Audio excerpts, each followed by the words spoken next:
Before we dive into Adam, also known as Pretty Bored Vids, let's add some context, specifically the Team Seas campaign, a 2021 initiative spearheaded by MrBeast and Mark Rober. The goal?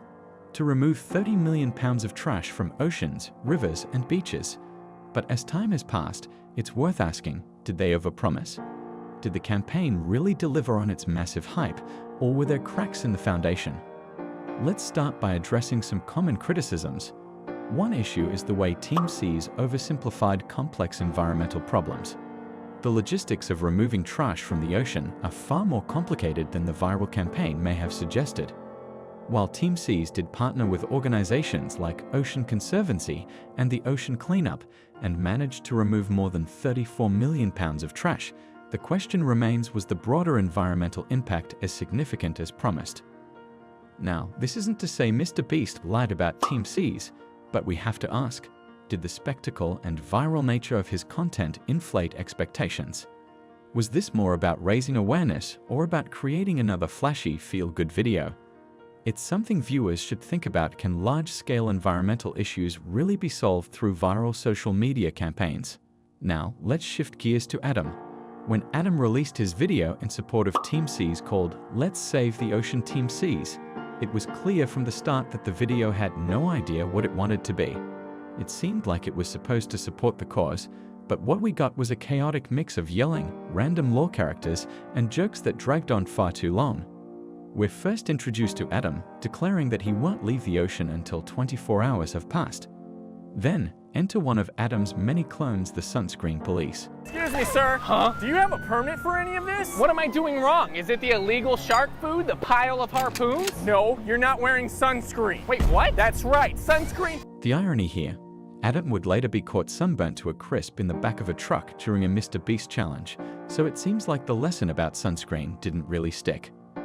Now, one common thread between all of Adam's clones, whether it's the Californian or the Australian Marco Pollo, is that they all, much like Adam himself, seem to be narcissists. Take the Californian clone, for example. He picks up trash, only to litter immediately afterward, causing a sunblock bottle to drive away with his Jeep. Ew, look at that. More trash thrown into the ocean. I hope the authorities catch whoever did this, right, Slender Man? Yeah, totally. I have no idea what that guy just said. From downtown. Oops. Wait, whoa, that's my Jeep! I have to use that to drive to teamseas.org. None of it makes sense. Oh, and don't forget the constant cameos of Adam's favorite vehicle, Cora, which he insists on using in his videos to cringe-worthy effect. Also, why are Spider-Man and Slenderman even in this video? Because lol random, that's why. So there's Marco Pollo, yes, Adam will make that joke later, an Australian clone who's apparently the world's busiest man. He works 2 full-time jobs, goes to school, works out 7 times a week, does karate 6 times a week, attends a book club every night, logs 30 hours of community service, meditates twice a day, and writes his own jokes. Oh, and somehow he still gets 12 hours of sleep a night. Was that supposed to be a punchline? It comes across as Adam projecting his idealized self onto yet another clone, turning his videos into love letters to himself, or maybe to MrBeast. The final act of the video takes a strange turn into Squid Game territory, as Adam and the Sunscreen police end up trapped in yet another played-out YouTube trope.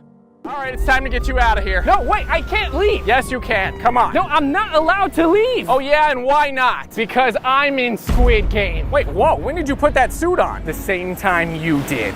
What the heck? By this point, Squid Game parodies were everywhere, but Adam's effort seems particularly hollow, offering nothing of substance about ocean conservation.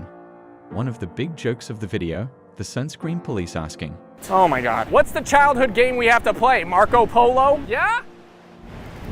What? My name's Marco Polo. Did you call me? No. All right, well, if you need anything, let me know. And wouldn't you know it, Marco Polo himself shows up right on cue. It's a joke so obvious you can see it coming from a mile away, and when it lands, it's more of a thud than a punchline. By the end, the video is such a brain rot of randomness that it makes you forget about Team Seas entirely. What started as a video to support a cause quickly devolves into a confusing, self-serving mess. The bigger question it raises: Are these creators genuinely invested in the causes they promote, or are they just in it for themselves?